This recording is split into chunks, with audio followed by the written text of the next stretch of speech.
जय हिंद मित्रांनो, चाणक्य फाउंडेशनच्या यूट्यूब चॅनलवर आपलं स्वागत आहे.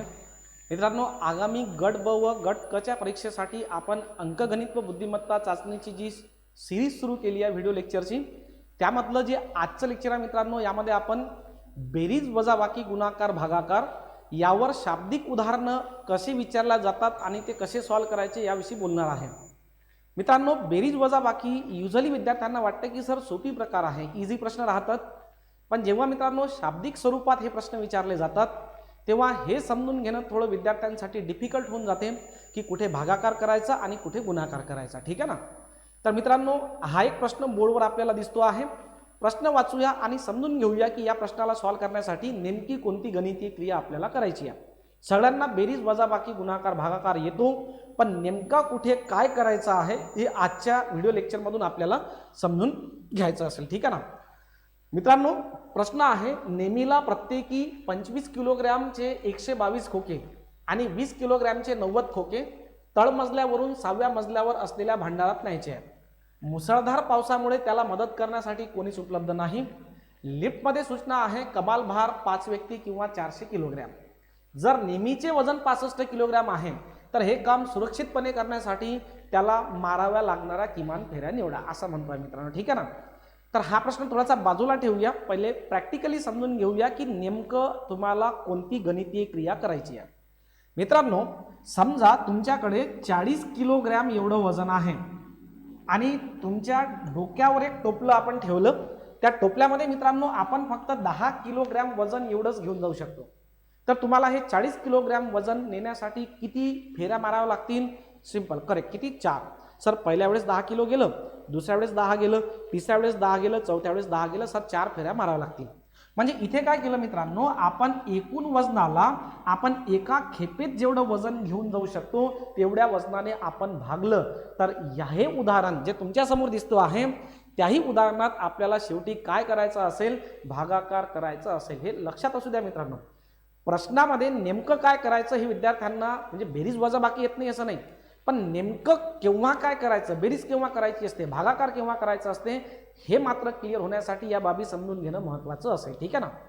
बरं, समजा मित्रांनो 40च्या ऐवजी जर 45 किलोग्रॅम वजन असेल तर, 45 किलोग्रॅम वजन असेल तर आपण असं म्हणूया, सर 4 खेपेत 40 किलोग्रॅम वजन जाईल, पण 5 किलो शिल्लक राहील. तर शिल्लक राहिलेलं वजन वाहून नेण्यासाठी आपल्याला परत एक खेप मारावी लागेल. म्हणजे काय मित्रांनो, इथे भाग दिला तर 10 चूक 40, पण हे जे 5 किलोग्रॅम रिमेनिंग आहे त्याच्यासाठी आपल्याला एक खेप परत मारावी लागेल. म्हणजे 4 खेपा मारल्या, त्याच्यात प्रत्येकी 10 किलोग्रॅम वजन आपण घेऊन गेलो आणि 5व्या खेपेमध्ये उरलेलं 5 किलो वजन आपल्याला न्यायचं आहे. चला, तर सुरुवातीला मित्रांनो या प्रश्नात आपण लक्षात घेऊया की एकूण किती किलोग्रॅम वजन आपल्याकडे आहे आणि आपल्याला एका खेपेत किती किलोग्रॅम वजन वर नेता येते. त्यानंतर मग हा भागाकार करून उत्तर काढता येईल. ठीक आहे. पाहता मित्रांनो, पहिले दिला आहे 122 किलोग्रॅम, 122 खोके आहेत 25 किलोग्रॅम वजनाचे. ठीक आहे. तर 122 गुणीला सर्वात पहिले काय करावं लागेल? 25 करावं लागेल. तर हे करूया मित्रांनो. 25 दोन्ही 50, 0 हातच्याले 5, 25 दोन्ही 50 आणि 5 55, 5 हातच्याले 5, 25 एक 25 आणि 5 मित्रांनो 30. तर जे 122 खोके आहे त्यांचं एकूण वजन जे आहे ते झालं 3050. ठीक आहे, 3050. आता दुसरे जे खोके आहेत ना मित्रांनो, ते आहेत 90 खोके आणि त्यांचं प्रत्येकी वजन आहे 20 किलो. 9 दोन्ही 18 वर 2 शून्य, तर हे झालं मित्रांनो 1800. एकूण वजन पहा, हे झालं 0, 5 आणि 0 5, हे झालं 8, 3 आणि 1 4, म्हणजे मित्रांनो 4850 किलोग्रॅम एवढं टोटल वजन त्या नेमीकडे आहे आणि ते वजन त्याला घेऊन जायचं आहे. आता तुमच्या माइंडमध्ये असेल, सर इथं जसं केलं तसं इथं केलं तर 4850 भागीला 400, मग सर लक्षात येऊन जाईल की किती फेऱ्या आहेत. पण मित्रांनो प्रॅक्टिकली लक्षात घ्या, फक्त सामानाच वर जाईल का? तुम्ही लिफ्टमध्ये सामान ठेवलं, बटन दाबलं, गेलो वर, तिथं कोणी लागेल ना त्या सामानासोबत खाली करणारा, तर त्या प्रत्येक खेपेमध्ये 65 किलोग्रॅमचा नेमी पण जाईल मित्रांनो. ठीक आहे की नाही. त्याला पण आपल्याला वर पाठवायचं आहे. म्हणजे टोटल वजन जे 400 किलोग्रॅम आहे त्यामध्ये 65 किलोग्रॅमचा तो नेहमीच गेला, म्हणजे तो व्यक्तीचं वजन 65 किलोग्रॅम आहे. मग आपल्याकडे जे वजन आहे 4850, त्यामधलं किती किलोग्रॅम वजन जायला पाहिजे? ठीक आहे ना, 335 किलोग्रॅम वजन जायला पाहिजे. कारण पहा मित्रांनो 335 आणि 65, 5 आणि 5 10शी 0, 6 ची 9 1 10शी 0 आणि 4 या पद्धतीने मित्रांनो एका खेपेत 40 किलोग्रॅम वजन जाईल. म्हणजे आपल्याकडे जे 48-50 किलोग्रॅम वजन आहे त्यामधलं फक्त लिफ्टमध्ये आपण किती ठेवू, 335 किलोग्रॅम ठेवू आणि 65 किलोग्रॅमचा नेहमी काय जाईल, स्वतः जाईल. म्हणजे एका खेपेत ॲक्च्युअलमध्ये जर आपण पाहिलं तर वजन जे आहे ते किती जाते आहे, इथे लिहूया आपण, एका खेपेत 400 वजा 65 किलोग्रॅमचा तो म्हणजे सर 335 किलोग्रॅम एवढंच वजन एका खेपेमध्ये आपण वर नेऊ शकतो. आता मित्रांनो भागाकार करूया. आपल्याला दिला आहे 4850 एवढं टोटल वजन आणि एका खेपेत आपण नेतो आहे 335 किलोग्रॅम. पहिला भाग 1 चा दिला 335, कॅल्क्युलेट केलं, इथं आलं 0, 8 मधून 5 गेले, 8 मधून 3 गेले 5 आणि इथे आहे मित्रांनो 1, परत 0 दिला, परत 4 चा भाग दिला, 4 पंच 20शी 0 हातच्याले 2, 4 त्रिक 12 आणि 2 14शी 4 हातच्याले 1, त्यानंतर 4 त्रिक 12 आणि 1 म्हणजे मित्रांनो 13. ठीक आहे ना, या पद्धतीनं कॅल्क्युलेट केलं तर इथं 0 आहे, 10तून 4 गेले 6 राहिले, इथं आहे मित्रांनो 14 किंवा 15तून 13 गेले 2 राहिले. ठीक आहे की नाही, किंवा 14तून 4 आहे, 4 मधून 3 गेला 1 राहिला. 160 किलोग्रॅम वजन जे आहे मित्रांनो त्या ठिकाणी रिमेनिंग असेल. म्हणजे काय सर, त्याला ना 14 फेऱ्या पूर्ण माराव्या लागतील. 14 फेऱ्यात तो बरंचसं सामान, बरंचसं वजन वर घेऊन जाईल, पण शेवटी त्याच्याकडे ना 160 शिल्लक राहील, जसं इकडे 5 किलोग्रॅम शिल्लक राहिलं होतं. आता मित्रांनो 160 किलोग्रॅम जे शिल्लक आहे त्याच्यासाठी परत त्याला एक फेरी मारावी लागेलच. भले तो पूर्ण 400 किलोग्रॅम किंवा मग 335 किलोग्रॅम वजन नाही घेऊन जाणार, पण 165 साठी त्याला एक फेरी मारावी लागेलच.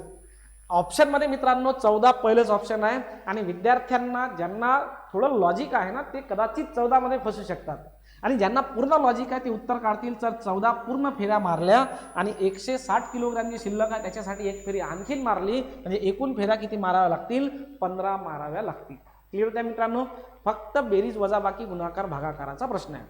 मित्रांनो हे जे लेक्चर आहे ना याच्यामधून आपण कसोट्यांवरही कसे प्रश्न विचारले जातात याविषयी सुद्धा बोलूया. एक प्रश्न पहा बरं, कसोट्यांवर आधारित एक प्रश्न घेऊया.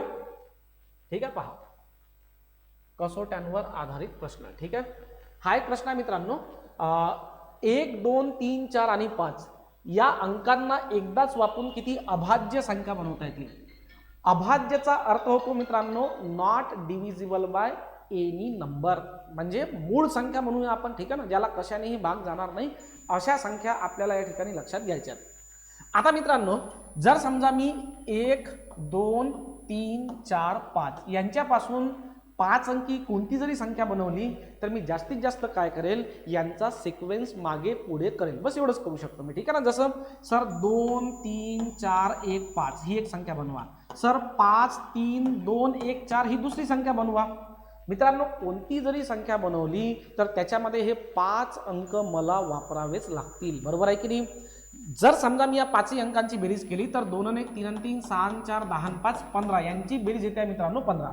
म्हणजे मी अशी संख्या बनवली तर बेरीज 15, अशी बनवली तर 15, कशी बनवली तर 15 येईल. तुम्ही कशी बनवून पहा 15 येते. ठीक आहे ना. आणि मित्रांनो 3 ची कसोटी म्हणते आहे ज्या संख्येतील अंकांच्या बेरजेला 3 ने भाग जातो त्या संख्येला 3 ने भाग जातो. म्हणजे याच्यापासून तुम्ही कोणती जरी संख्या बनवली तर ती अभाज्य बनणारच नाही, त्याला मित्रांनो डेफिनेटली 3 ने भाग जाईलच. क्लिअर आहे ना.